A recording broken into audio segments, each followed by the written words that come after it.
that would be my first recommendation. It's easy to read, it's easy to understand, it takes you from the level of knowing nothing. If you're interested and you've watched a few of my videos and you think, oh, I'd like to know a bit more about it, and maybe I'd even like to study Chinese medicine, this would be a good book to start with. We'd talk a little bit about books that people could read if they want to know more about Chinese medicine. Don't forget to subscribe to the channel. We're growing, it's growing. I want to get to 1,000 subscribers this year now. I'm making this, I know it's a little bit of a tough call now, it's September already, but we still can do it. So we're up to almost 400 subs now, subscribers. Sounding like a real YouTuber there, 400 subs. Hi, I'm Marie Hopkinson. I'm a Chinese medicine practitioner, and today I'm going to answer the question about what kind of books you should read if you want to know more, a bit more about Chinese medicine. What kind of books would be good for me to learn a bit more about Chinese medicine. So this video is for people that want to know a bit more about Chinese medicine. They want to read a bit more about it. It's a question I often get asked from patients. I see it asked a lot on YouTube and social media and things like that, places where I am. People want to know, they don't want to necessarily do a degree in Chinese medicine, but they're kind of coming from a place of, I want to know a bit more. Now, you don't have to read any books to have the treatment of Chinese medicine. You can certainly go and see a practitioner. You don't have to read books, so you don't have to understand how it works for a Chinese medicine practitioner for it to kind of work on you. But where this comes in is, like, let's say you want to know a little bit more because you want to get into the self-help aspects of it more. And so you might find yourself watching my YouTube videos or other people's YouTube videos on YouTube. And there's, as you do, watching a YouTube video on YouTube, I see there's a lot of good Chinese medicine practitioners on YouTube at the moment giving some great advice and great free tips and things like that to help people understand how you could have a healthier life, how you can live to 100 healthy years, those kind of basic concepts in Chinese medicine. And so a lot of these books that I'm going to share with you today are ways that you can kind of step that knowledge up a little bit more, have a deeper understanding about the philosophy and the ideas behind Chinese medicine.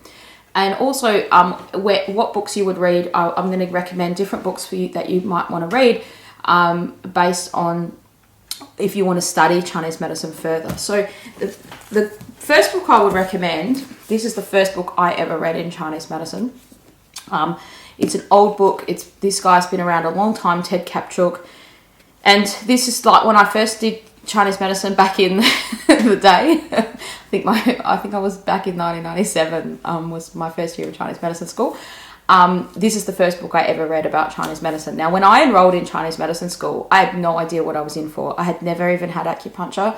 I came across the profession of Chinese medicine very whimsically and just stumbled upon it, I guess you could say, or it was just meant to be, fate, whatever.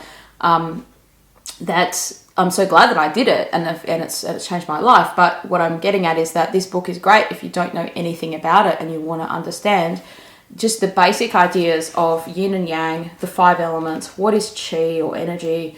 And look, it's the thing with Chinese medicine, I think at the start is there's always more to know, and so you can go in deeper and deeper levels. But if you get if you want an entry level book, just kind of understanding about it, this one would be the one I would recommend first, called The Web That Has No Weaver, Ted Kaptchuk. Now, this has also got enough information. I don't think most uni courses or TCM courses don't use this book anymore, because there's a bit of a double up between this book and the next one I'm going to show you. This is more for practitioners. This is the old version of the Giovanni. So the Maciocia, that's the guy that wrote it, Giovanni Maciocia. He's passed away now. But this would be the stock standard first book you'd ever use as a textbook of Chinese medicine. So this book is has a bit of similarities with what's in here in terms of it teaches you it's got some even stuff about what is the pulse and what are the different patterns of disharmony. So you can see, like, there's some charts in there. I don't know if you can see that about, I don't know if you can see that. The pulse just explains, like, gives you a visualization of it, which can be very useful when you kind of just wanting to understand it. It talks about the channels. So you've got, like, things like, there's a channel there. There's the kidney. Hopefully you can see that, the kidney channel. Oops, it's falling apart. I've had this for so long. So that would be my first recommendation. It's easy to read, it's easy to understand, it takes you from the level of knowing nothing. If you're interested and you've watched a few of my videos and you think, oh, I'd like to know a bit more about it, and maybe I'd even like to study Chinese medicine, this would be a good book to start with, because it steps you into that level of, it's more theoretical, of understanding the theories of yin and yang, the 5 elements, what are those different things. That would be a good recommendation I could make for you to start with. Let's see if it'll just...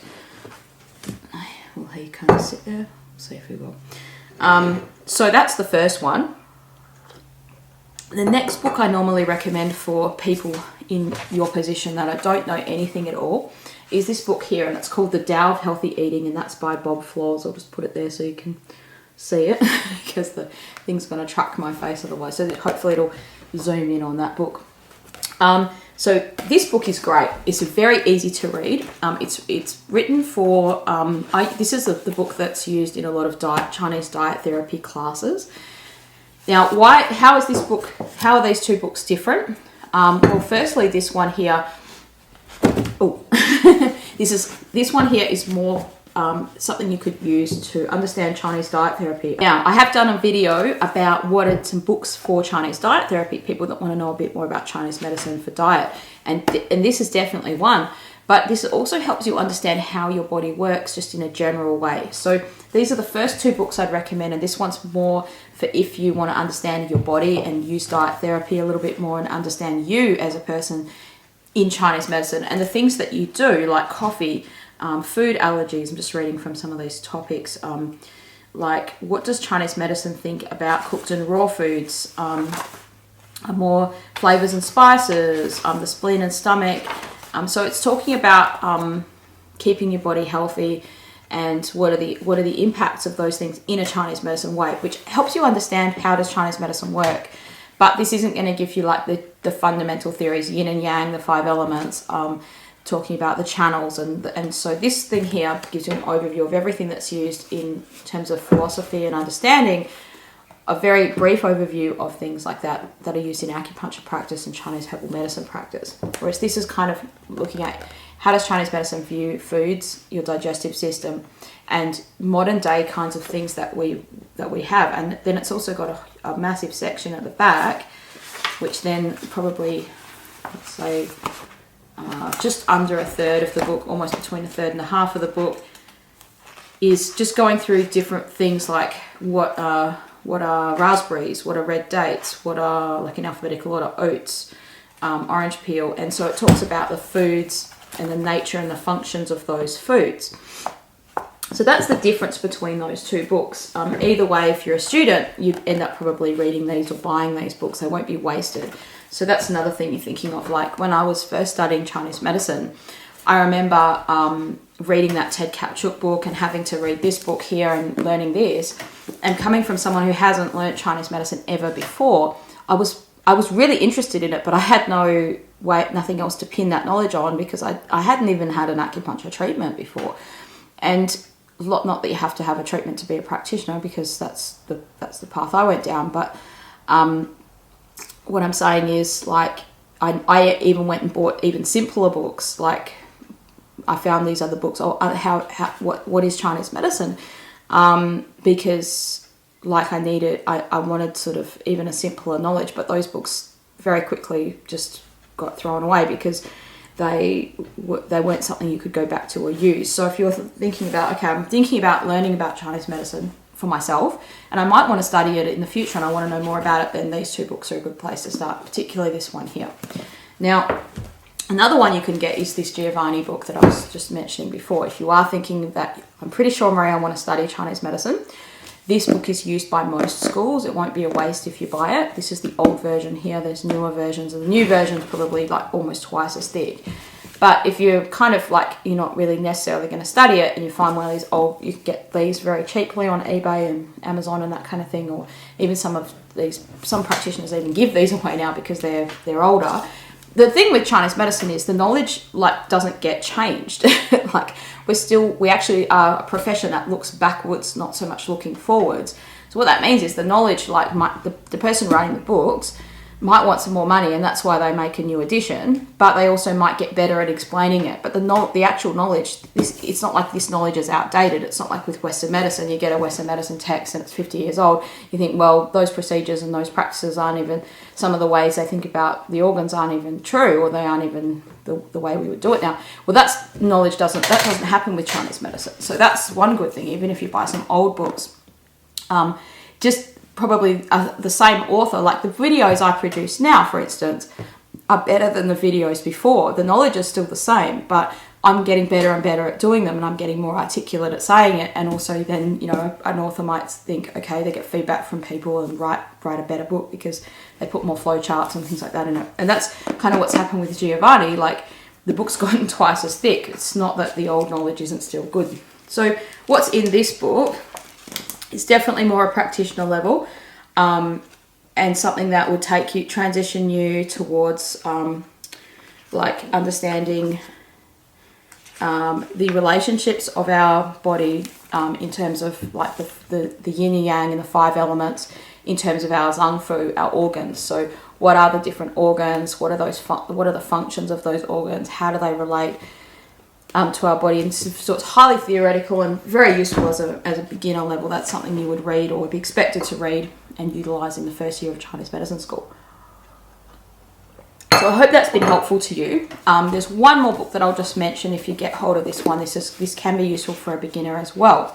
Now, it's just probably less easy to get hold of, but it's a little bit deeper in knowledge, but it's sort of presented in a different way, and it's all about the 5 elements, and so it's called Between Heaven and Earth: A Guide to Chinese Medicine by Harriet Benfield and Ephraim Korngold.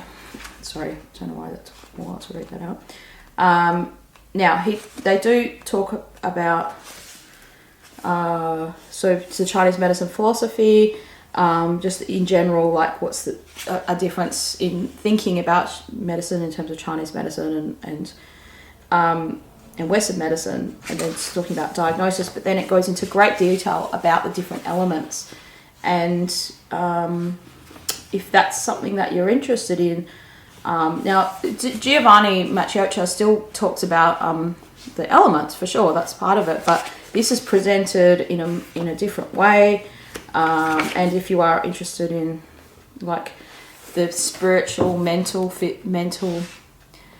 spiritual type of aspect, so what that means is not spiritual as in like a woo-woo spirit, but the mental health aspect of Chinese medicine, and understanding your personality, and understanding like what do dreams mean in Chinese medicine. And this book's probably a little bit better than Giovanni, and certainly that's something he expanded on when he did this book.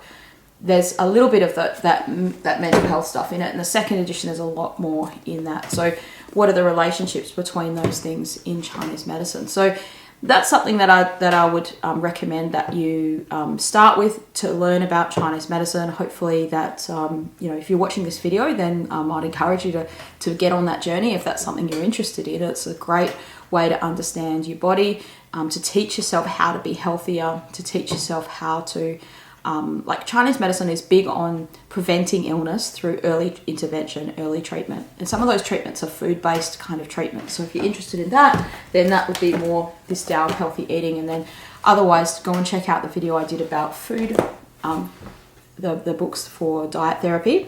And there's a book called Healing with Whole Foods, and that's probably a little bit more step towards like actual recipes and things like that to heal your body with foods in a Chinese medicine way. So if you've got a question or a comment you'd like me to make a video about something else, please pop that in the link below. I love reading people's questions and I'll do my best to answer them. And thank you so much for watching, and hope you have a great day. Don't forget to subscribe to the channel. We're growing. It's growing. So that's really good. And so, yeah, I always forget to do that because I get too caught up on the topics.